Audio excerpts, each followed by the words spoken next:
നിങ്ങൾ അവതാർ സിനിമ കണ്ടിട്ടുണ്ടാകും. പാണ്ഡോറയിലെ ആ നീല മനുഷ്യരെയും അവരുടെ മനോഹരമായ ലോകത്തെയും നമ്മൾ കണ്ട് അത്ഭുതപ്പെട്ടിട്ടുണ്ട്. എന്നാൽ ഈ സിനിമ വെറും ഒരു സയൻസ് ഫിക്ഷൻ അല്ല, മറിച്ച് മനുഷ്യൻ ചെയ്യാൻ പോകുന്ന ഏറ്റവും വലിയ ക്രൂരതയുടെ ഒരു മുന്നറിയിപ്പാണ് എന്ന് നിങ്ങൾക്കറിയാമോ? സിനിമയിൽ പാണ്ഡോറയിലെ മരങ്ങൾ വെട്ടുന്നത് നിങ്ങൾ കണ്ടിട്ടുണ്ടാകും. എന്നാൽ ആ മരങ്ങൾ വെറും ഒരു മരങ്ങളല്ല, അതൊരു വലിയ ന്യൂറോ നെറ്റ്വർക്കാണ്. അതായത് ആ ഗ്രഹം തന്നെ ചിന്തിക്കുന്ന ഒരു ജീവിയാണ്.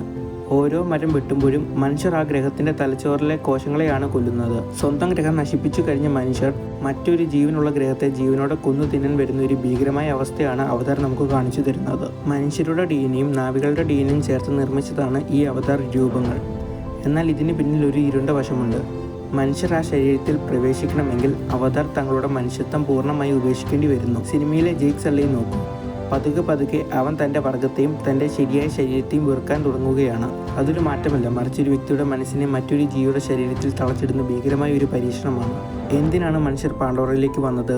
അനോപ്റ്റേനിയം എന്നൊരു ലോകത്തിനു വേണ്ടി. ഇതിൻ്റെ വില എത്രയാണെന്നറിയാമോ? 1 കിലോഗ്രാമിന് ഏകദേശം $20 മില്യൺ. ഈ പണത്തിനു വേണ്ടിയാണ് മനുഷ്യർ ഒരു ഗോത്രത്തെ മൊത്തമായി ഇല്ലാതാക്കാൻ പോലും മടിച്ചില്ല. ഇത് വെറും ഒരു സിനിമയല്ല, മറിച്ച് ചരിത്രത്തിൽ മനുഷ്യൻ എന്നും ചെയ്തിട്ടുള്ള ക്രൂരതയുടെ നേർക്കാഴ്ചയാണ്. പാണ്ഡോറയിലെ കാഴ്ചകൾ സുന്ദരമാണെന്ന് നമുക്ക് തോന്നാം, പക്ഷേ അത് മനുഷ്യൻ്റെ ക്രൂരതയുടെ സ്മാരകമാണ്. നിങ്ങൾ പാണ്ഡോറയിൽ പോയാൽ ഇതുപോലെ ഒരു അവതാർ ആകാൻ ആഗ്രഹിക്കുന്നുണ്ടോ? താഴെ കമന്റ് ചെയ്യൂ.